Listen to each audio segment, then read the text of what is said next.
Le déploiement suit son cours. L'exemple de la commune de Pinsaguel était un bon exemple puisque la commune est fibrée pratiquement à 60%, qu'on a déjà des clients fibres cette commune-là et donc elle nous semblait être un bon exemple pour montrer l'avancement des travaux de la fibre et pour montrer que toutes les communes périurbaines ou rurales pourront être bénéficiaires de cette technologie.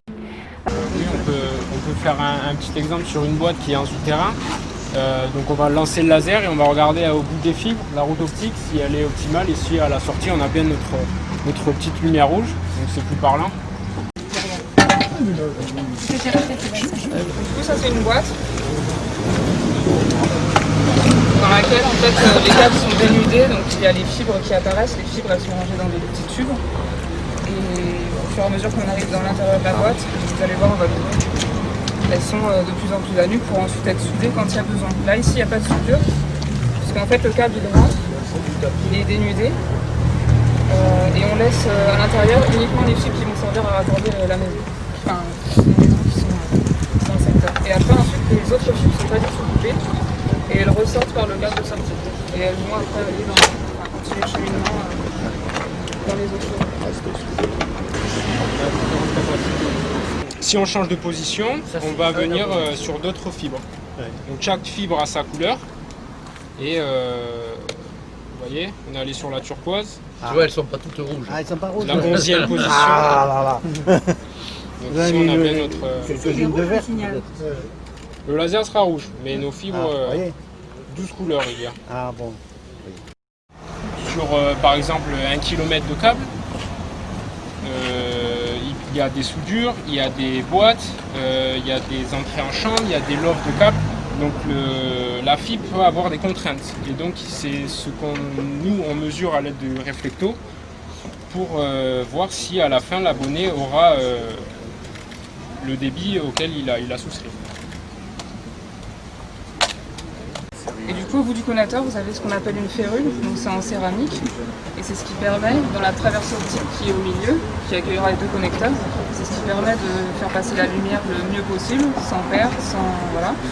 Et il faut absolument que ce soit propre, qu'il n'y ait aucune interférence qui fasse qu'il y ait une perte de signal, parce qu'il suffit d'une petite poussière, donc la courbe après, qui a des gros défauts et des grosses pertes de signal. Donc on sait d'une lingette qui est un petit peu reste, on ne fait pas de peluche quand on vient frotter la fibre optique.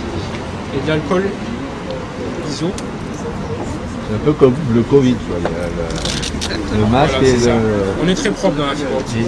l'hydroalcoolique. L'intérêt aujourd'hui, c'était de montrer qu'effectivement, on a déjà des clients, qu'on a les opérateurs qui sont sur nos réseaux, on a déjà dès à présent Orange et Free, on va avoir SFR et Bouygues qui vont venir très vite sur nos réseaux, donc c'est important aussi pour l'ensemble de la population. On s'est rendu compte avec la période du Covid que la nécessité du télétravail se faisait jour encore plus que d'habitude et que donc ces débits étaient indispensables. Je voulais aborder également le dossier et on l'a vu, on a eu 2 jeunes qui nous ont fait une démonstration tout à l'heure sur le SRO. On a dans notre contrat de délégation de service public été un des départements les plus gourmands en termes d'heures d'insertion. On a voulu absolument que des gens soient insérés sur ce travail-là. Donc on a demandé 750 000 heures sur la durée du contrat d'insertion et donc c'était apparemment une des plus grosses demandes sur l'ensemble de la France, du territoire français. Donc on est très exigeant là-dessus, on demande aux entreprises et aux sous-traitants de le respecter. Et on a vu aujourd'hui un exemple d'une belle réussite puisque nous avions 2 jeunes, une jeune femme et un jeune homme qui nous ont démontré tout ce que pouvait faire la fibre et tout ce que pouvait apporter la fibre sur le territoire. Dernière chose, c'est le nombre d'entreprises que l'on fait travailler. C'est plus de 140 entreprises qui travailleront sur notre département pour le déploiement de la fibre.